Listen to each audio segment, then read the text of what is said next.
Conságrate a Dios cada mañana. Haz de esto tu primer trabajo. Por la mañana, oh Señor, elevo a ti mi voz. A tu buen nombre doy loor, con gratitud mi Dios. Buenos días, Señor Jesús. ¿Qué tal, amigos? ¿Cómo amanecieron? Esperamos que todos estén bien y contentos. En este día pidamos al Señor Jesús que nos ayude a ser la sal de la tierra para poder dar sabor a nuestro mundo. Pidamos que obre en nosotros para hacer de este mundo un mejor lugar. Bienvenidos a su programa Buenos días, Señor Jesús.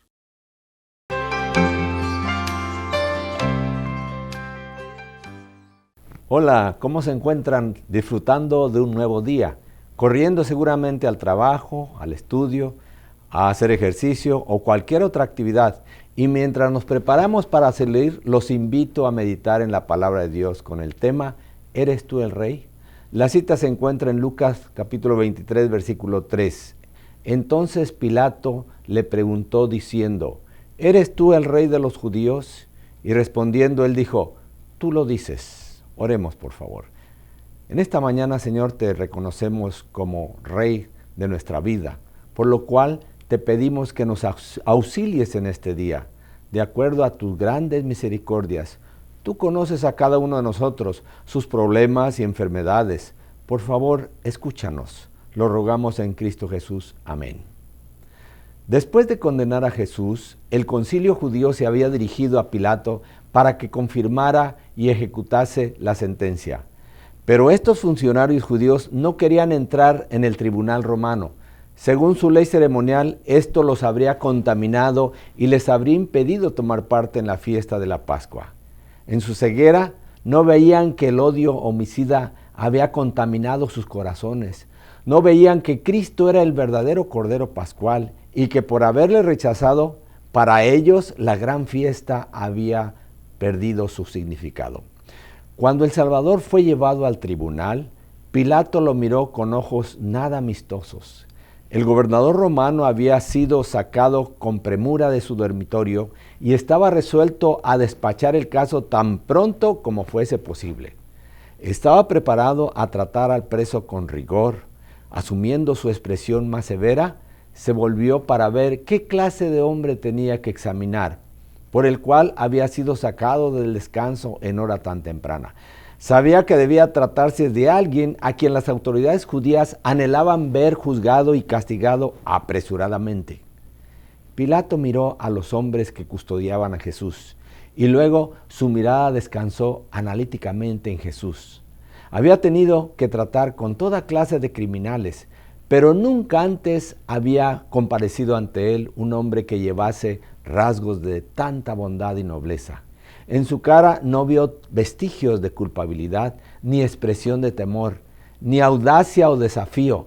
Vio a un hombre de porte sereno y digno, cuyo semblante no llevaba los rasgos de un criminal, sino la firma del cielo. La apariencia de Jesús hizo una impresión favorable en Pilato. Había oído hablar de Jesús y de su obra. Su esposa le había contado algo de los prodigios realizados por el profeta Galileo, que sanaba a los enfermos y resucitaba a los muertos. Ahora esto se revivía como un sueño en su mente. Resolvió exigir a los judíos que presentase sus acusaciones. ¿Quién es este hombre y por qué le habéis traído?, dijo. ¿Qué acusación presentáis contra él? Los judíos quedaron desconcertados, sabiendo que no podían comprobar sus acusaciones contra Cristo. No deseaban un examen público. Respondieron que era un impostor llamado Jesús de Nazaret. Los sacerdotes pensaban que con el débil y vacilante Pilato podrían llevar a cabo sus planes sin dificultad. Los sacerdotes esperaban que Pilato impusiera ahora la pena de muerte a Jesús sin darle audiencia. Lo pedían como favor en ocasión de su gran fiesta nacional, pero había en el preso algo que impidió a Pilato hacer esto. discernió el propósito de los sacerdotes. Recordó cómo no mucho tiempo antes Jesús había resucitado a Lázaro, hombre que había estado muerto 4 días, y resolvió saber, antes de firmar la sentencia de condenación, cuáles eran las acusaciones que se hacían contra él y si podían ser probadas. Si vuestro juicio es suficiente, dijo, ¿para qué traerme al preso? Tomadle vosotros y juzgadle según vuestra ley. Así, apremiados, los sacerdotes dijeron que ya le habían sentenciado, pero debían tener la aprobación de Pilato para hacer válida su condena. ¿Cuál es vuestra sentencia?, preguntó Pilato. La muerte, contestaron, pero no nos es lícito dar a nadie. Pidieron a Pilato que aceptase su palabra en cuanto a la culpabilidad de Cristo e hiciese cumplir su sentencia. Pilato no era un juez justo ni concienzudo, pero aunque débil en fuerza moral, se negó a conceder lo pedido. No quiso condenar a Jesús hasta que se hubiese sostenido una acusación contra él. En su extremo apremio, los sacerdotes recurrieron a falsos testigos y comenzaron a acusarle diciendo, a este hemos hallado que pervierte a la nación y que prohíbe dar tributo a César, diciendo que él es el Cristo, el Rey. Eran 3 acusaciones, pero cada una sin fundamento. Los sacerdotes lo sabían, pero estaban dispuestos a cometer perjurio, jurar en falso, quiere decir, con tal de obtener sus fines. Pilato discernió su propósito, no creía que el preso hubiese maquinado contra el gobierno. Su apariencia mansa y humilde no concordaba en manera alguna con la acusación. Pilato estaba convencido de que un tenebroso complot había sido tramado para destruir a un hombre inocente que estorbaba a los dirigentes judíos. Volviendo, Jesús preguntó, ¿eres tú el rey de los judíos? El Salvador contestó, tú lo dices. Y mientras hablaba, su semblante se iluminó como si un rayo del sol resplandeciese sobre él. Cuando oyeron su respuesta, Caifás y los que con él estaban invitaron a Pilato a reconocer que Jesús había admitido el crimen que le atribuía. Con ruidosos clamores, sacerdotes, escribas y gobernantes exigieron que fuese sentenciado a muerte. A esos clamores se unió la muchedumbre y el ruido era ensordecedor. Pilato estaba confuso. Viendo que Jesús no contestaba a sus acusaciones, le dijo, ¿no respondes algo? Mira de cuántas cosas te acusan. Mas Jesús ni aun con eso respondió. Todo su porte daba evidencia de una inocencia consciente. Permanecía inconmovible ante la furia de las olas que venían a golpearle. La actitud de Jesús asombraba a Pilato. Lo condujo aparte y le volvió a preguntar, ¿eres tú el rey de los judíos? Jesús sabía que el Espíritu Santo estaba trabajando en el corazón de Pilato, pero el orgullo no le permitió reconocer a Cristo como rey, no de un trono terrenal. Y Jesús aclaró, mi reino no es de este mundo. Si de este mundo fuera mi reino, mis servidores pelearían para que yo no fuese entregado a los judíos. Ahora pues, mi reino no es de aquí, díjole entonces Pilato. Luego, ¿rey eres tú? Respondió Jesús, tú dices que yo soy rey. Yo para esto he nacido y para esto he venido al mundo, para dar testimonio a la verdad. Todo aquel que es la verdad, oye mi voz. Pilato deseaba conocer la verdad. Su espíritu estaba confuso. Al escuchar las palabras del Salvador, su corazón fue conmovido por un gran deseo de saber lo que era realmente la verdad y cómo podía obtenerla. ¿Qué cosa es verdad?, preguntó. Pero no esperó la respuesta. El tumulto del exterior le hizo recordar los intereses del momento, porque los sacerdotes estaban pidiendo con clamores una decisión inmediata. Saliendo a los judíos, declaró enfáticamente, yo no hallo en él ningún crimen. Estas palabras de un juez pagano era una reprensión a la falsedad de los dirigentes de Israel que acusaban al Salvador. Sumamente molestos, los sacerdotes dijeron, alborota al pueblo, enseñando por toda Judea, comenzando desde Galilea hasta aquí. Pilato, cuando oyó que Cristo era de Galilea, decidió enviarlo al gobernador de esa provincia, Herodes, que estaba precisamente en Jerusalén. Pilato estuvo frente a la verdad que es Cristo Jesús. desafortunadamente no dispuso de tiempo para conocerla. Por favor, dediquemos tiempo de calidad para conocer a Jesús y su palabra, que son la verdad. Dijo Cristo: buscad primeramente el reino de Dios y su justicia, y todas estas cosas os serán añadidas. Mateo 6:33. Oremos, por favor. Ayúdanos, Señor, a practicar tu verdad y a disfrutarla desde ahora y por toda la eternidad. Amén.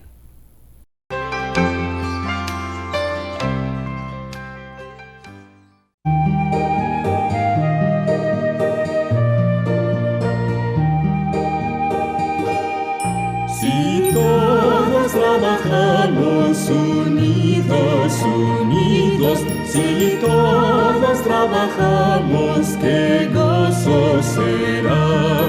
Tu obra es mi obra, nuestra obra es de Dios. Si todos trabajamos, qué gozo será.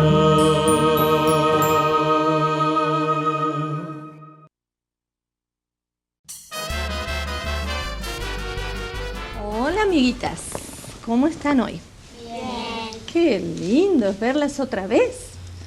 Hoy les voy a contar una historia de la Biblia acerca de 3 mujeres. Había una época en que faltaba la lluvia y había mucha hambre en la tierra. Entonces, una señora que se llamaba Noemí tenía a su esposo y ellos vivían en una tierra. Como no había comida, no había alimento, decidieron irse más lejos, a la tierra de Moab, donde ahí había alimentos y ellos podían tener lo suficiente para su familia. Ellos tenían 2 hijos varones. Entonces se fueron, dejaron a toda su familia en esta tierra donde vivían, se despidieron de todos y se fueron a una tierra que no conocían, a una tierra que estaba lejos. Esta tierra se llamaba Moab. Ahí vivió Noemí con su esposo y sus 2 hijos varones. Crecieron los hijos, pero saben, el esposo de Noemí se murió y ella se quedó viuda, se quedó sola con sus 2 hijos varones. Pero ahí tenían alimento y trabajo, extrañaban mucho a su familia que estaba lejos y no podían ir a visitarlos. ¿Ustedes tienen familia lejos de aquí, de McAllen? Sí, ¿verdad? ¿Y la ven seguido? Más o menos. A veces podemos ir a visitarlos. Nosotros tenemos familia en Dallas y está lejos Dallas, por ejemplo. Y nos gusta ir a verlos y siempre los extrañamos y extrañamos a nuestra gente. Bueno, así le pasaba a Noemí con sus 2 hijos. Pero los hijos crecieron, conocieron 2 señoritas de esa tierra con las que se casaron. Estas jovencitas no amaban a Dios, pero aprendieron a conocer a Dios a través de las enseñanzas de Noemí y de sus esposos. Pero saben, pasaron unos pocos años y los muchachos también murieron. Y ahora se quedaron solas Noemí y sus 2 nueras. Una de ellas se llamaba Orfa y la otra se llamaba Ruth. Las 3 mujeres se quedaron solas. Noemí estaba muy triste porque ahora ya no estaban sus hijos, no estaba su esposo. Ella extrañaba mucho a su familia donde habían quedado y pensó: yo me voy a volver a mi tierra, ¿qué me voy a quedar haciendo acá? No tiene sentido que me quede en esta tierra donde no conozco a nadie, ya no tengo a mi esposo y no tengo a mis hijos, me voy a regresar a mi tierra. Y así es que se preparó toda su ropa, acomodó sus cosas y les habló a Ruth y a Orfa y les dijo: ustedes pueden regresar con sus padres y quedarse con ellos. Yo voy a regresar a mi tierra y ustedes se pueden volver con su familia. Y las 2 le dijeron: no, Noemí, queremos acompañarte, queremos ir contigo, queremos hacer todo este viaje e ir a conocer a tu familia. Pero Noemí les dijo: no, ustedes tienen que regresar con los suyos porque no tiene sentido que vengan conmigo. Entonces empezó su camino y se despidió de Orfa. Lloraron, se abrazaron con Noemí, con Ruth, y Orfa se regresó hacia la casa de su familia y de sus padres. Pero Ruth le dijo: Noemí, no me pidas que te deje, no me pidas que te deje, yo quiero ir contigo a donde tú vayas, yo iré. Tu Dios será mi Dios, tu pueblo será mi pueblo. Yo quiero ir contigo. Entonces Noemí se dio cuenta que Ruth realmente la quería mucho. La quería tanto que estaba dispuesta a dejar a toda su gente, a toda su familia, para irse con ella a un lugar que no conocía. Así que dejó que la acompañara. Y viajaron mucho hasta que llegaron a la tierra de Canaán. Pero no tenían nada para comer, no tenían alimentos, no tenían trabajo, eran 2 mujeres solas. Y ustedes saben que en esa época en Israel había una costumbre. Era la época de segar, de cosechar los granos, de sacar las espigas. Entonces en cada campo la costumbre era que los granos que se caían se quedaban en el suelo y la gente pobre iba y los recogía. Entonces Noemí le dijo, había un campo por ahí cerca que era de un familiar del esposo de Noemí, un hombre que se llamaba Booz. Entonces Noemí le dijo a Ruth, ¿por qué no vas a ese campo y recoges las espigas que están en el piso, en el suelo, y traes para que podamos tener alimento, los granos y las espigas? Y eso fue lo que hizo Ruth. Ruth amaba mucho a Noemí, por eso la siguió hasta ese lugar. Se fue a ese campo y empezó a juntar todos los granos y las espigas que estaban en el suelo. Y ese día se llevó muchos a la casa con Noemí para poder cocinar, para poder hacer el pan y los alimentos. Muchos cereales se llevó ese día. Y así hizo al día siguiente. Uno de esos días el dueño del campo, Booz, pasó por ahí y vio a una jovencita diferente. Entonces le preguntó a uno de sus siervos, ¿quién era? Él le dijo que era la nuera de Noemí, que había venido con ella desde la tierra de Moab. Entonces Booz habló con Ruth y le dijo que ella podía recoger las espigas todos los días y que si alguna vez tenía sed podía ir a tomar del agua que había en los cántaros donde todos los siervos podían tomar agua. Y ahí empezó a conocerla y a interesarse en ella. Tanto fue así que fueron pasando los días. Ruth volvía a su casa con Noemí cada vez trayendo más granos y trayendo más espigas y de esa manera podían tener para alimentarse. Se querían mucho. Ruth y Noemí se querían mucho. Entonces, un día, Booz le propuso casamiento a Ruth y se casaron. Hoy Noemí estaba tan feliz porque Ruth había podido casarse nuevamente. Era una mujer joven y después de unos años tuvieron un niño. Ese niño se llamaba Obed. Y ahora sí que Noemí estaba tan feliz porque era abuela y podía distraerse todos los días con un niñito a quien ella cuidaba, a quien ella atendía, le daba de alimento y toda la familia volvió a ser feliz nuevamente. Tuvieron ese niño y Ruth fue muy feliz junto con Noemí. ¿Se acuerdan ustedes de esta historia de la Biblia? Sí, ¿verdad? Es una de las historias más lindas que hay en la Biblia y siempre me llamó la atención la forma increíble en que Ruth amaba a su suegra, amaba mucho a su suegra, tanto la quería que no la dejó ir sola a la tierra donde vivía su familia. Quiso ir con ella y no le importó dejar a ella su familia y sus costumbres para ir a una tierra nueva. Esa es una historia que siempre vamos a acordarnos. Hasta la próxima, niños.